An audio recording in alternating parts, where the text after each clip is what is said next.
Go ahead and talk about yours. You got a lot of money tied up in this one, I see. Yeah. Go ahead.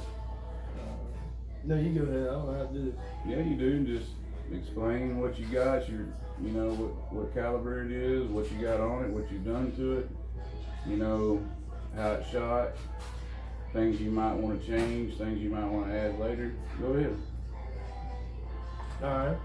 Well, let's see. I don't know how to start. What I start talking about? It's the AR-15. Oh yeah, it's an AR-15 reticle firearm, 5.56.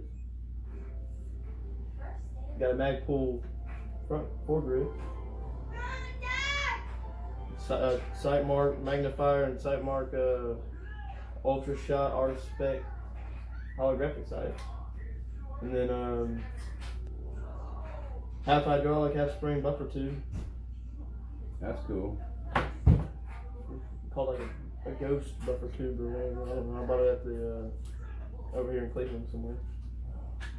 And then I got stock internals besides the Timothy trigger, the drop-in trigger. I'm about to change to a 45 safety. Yeah, safety. But and I got a advanced slide. Forgot what it's called. Radiant Raptor. I don't know what brand it is or anything. I just know it's better than the one that came with it. Ambidextrous. Yeah, it's ambidextrous. Charging handle. Mhm. But that's about all with it. I mean, I got this for the lock, so you can just right there, and then The bad lever. the bad lever, and then or I forgot what that's called. Bolt. Yeah, it's for whenever you drop your bolt mag. lock. Yeah, it's when you drop your mag, but it's just a little. You could do it back here, so you ain't got to pull all the way up here, you know. Handy. Is it on either side? No, it's just one. Okay. Alright, so you got an enhanced mag release. Yeah. And you got a bad lever so you can drop the bolt from the same side. I will tell you one thing. These and the buffer tubes are the most expensive part. Oh, and actually, no, the trigger is too. Trigger's like $200. Straight trigger or no? Got a curve to it. Yeah, I got a little curve to it. It's a 3 pound pull. 2-stage. Yeah, pretty sure. Alright, so how did it shoot?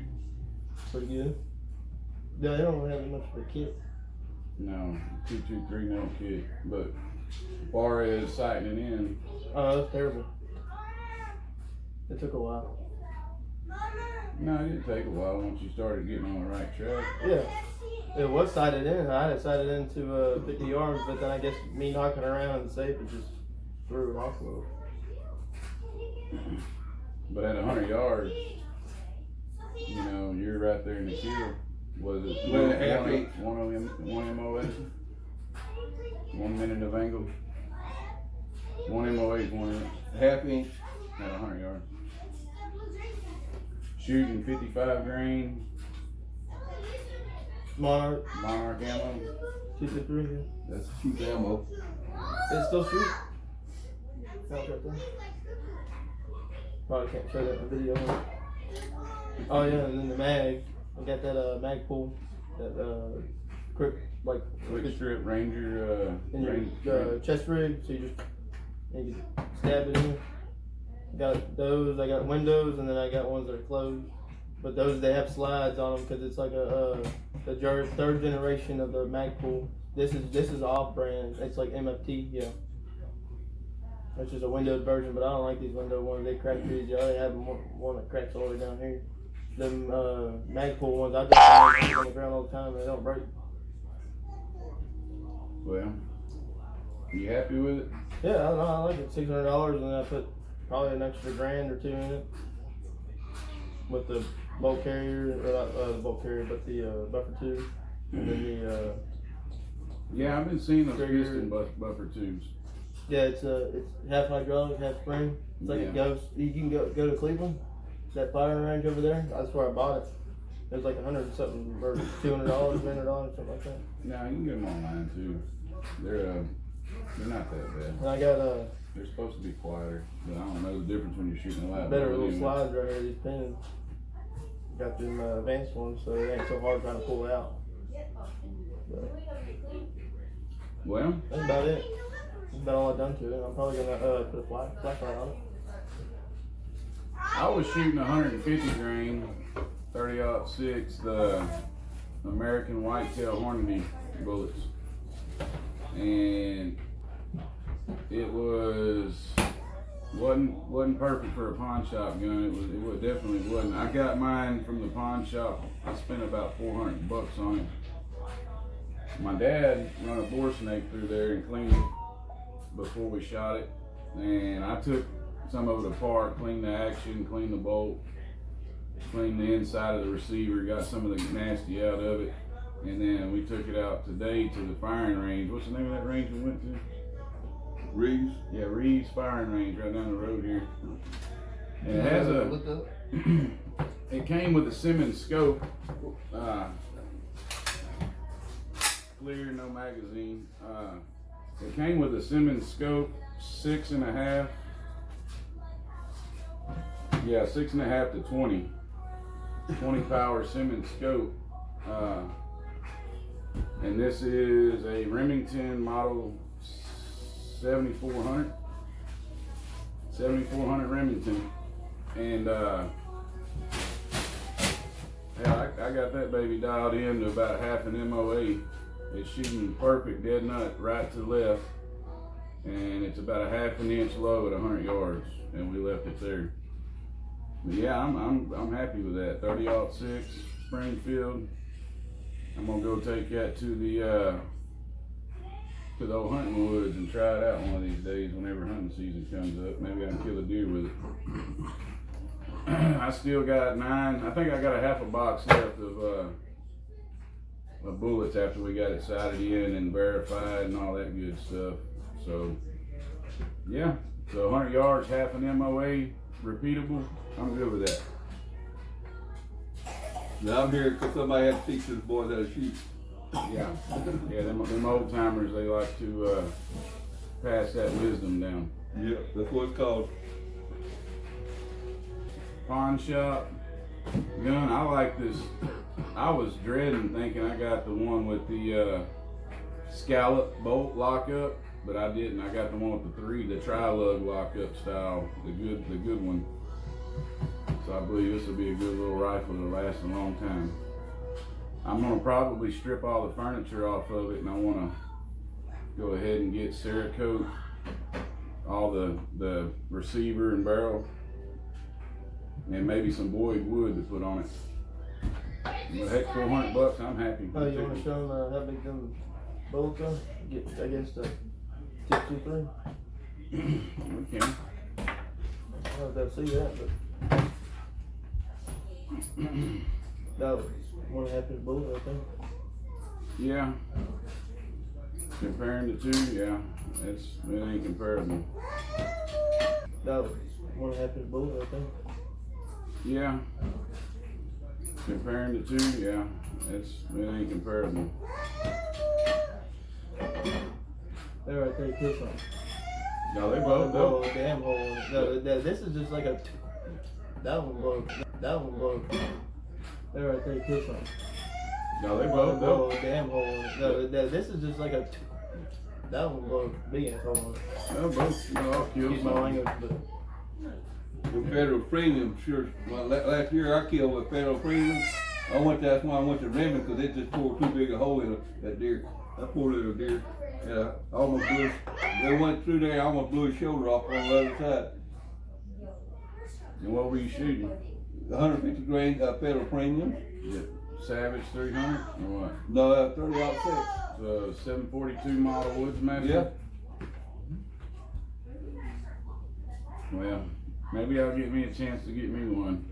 I want to take Matthew, my oldest son, get him out there. He's got a 7.62 by 39. That's his first rifle. And he's killed a pig with it so far. So maybe I can get him out in the old hunting woods. And He has a 7 mag at home. Yeah, he got it with 7 mag, but he's got to get him a, now that he lives with me, he's got to get him a safe because I got all these kids around here. Yeah. Get him to lock it up. And then, I need to get me a bigger safe. That's probably gonna be my next purchase before I buy another gun. Yeah, you gotta have something to secure it with. You don't want somebody creeping in the middle of the night or when you're gone. That's safe over there. You can knock that thing over. I want one that you can't even can't shake it.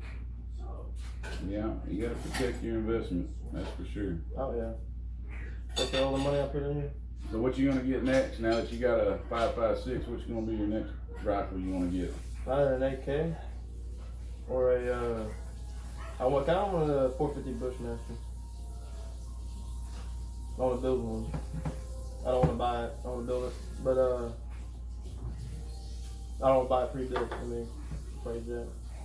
But either an AK or an AR. Or well, maybe a pistol. I've been looking at them. And you know what I'm talking about? The ones that have the bronze coated tips. They're called shadow systems. That's what they're called. Shadow systems. They're like a Glock, but better. 10 times better than a Glock. They're badass. Yeah, I've heard of the shadow system. A lot of people like them. Yeah. They're built here in Texas. I think. I'm pretty sure. Well,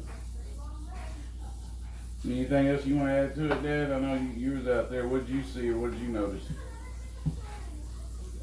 Well, I know it's Hayden.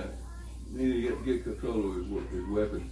And it's dead nuts in. But it's hard to get a steady shot with that. I even noticed even that one there, I had to put sandbags underneath the back when I shot. And I shot, like I say, about a quarter inch low at 100 yards, below the bullseye. And it done a good job. I like that rifle. You think maybe a bipod would help him out? Probably. It probably would. But it don't, in the woods it don't no bipod. You have to learn how to push right here, brace up against a tree, and shoot. With a 2-piece or a 2-point sling? Anything. Wrap it around your arm and anything. Your shot. They have to set it up. I kind of like finding a tree to lean up against, and that's the best way to do it. But right? you know what we talked about? If we get a deer stand and a deer leash, I'd like to get that tripod that's got that vise lock where you can chuck your gun up in a vise and it just holds it there. So all you gotta do is just get on the gun and you got a 3-point tripod to sit in your deer stand. If the deer's moving, it mess you up. Well, you can still track with it. It has a ball pin in there. Okay. Yeah, they're pretty neat. They sell them for about $100 at what I do Academy. is I put my forearm on the outside of the deer stand, hold it right there, and if I can push up against it, I do, just to get it steady. I squeeze the shot off, and they drop on the ground. They're up that graveyard dead. It works for me every time. Every once in a while, if I shoot them with a 30-30, they'll run off a little bit, but I'll find them. They don't go far, you know. What about that 300 Savage? Yeah, they drop them right there, graveyard dead, right in the tracks. Isn't that about the equivalent almost to a 308? Yeah, almost. Just a little less.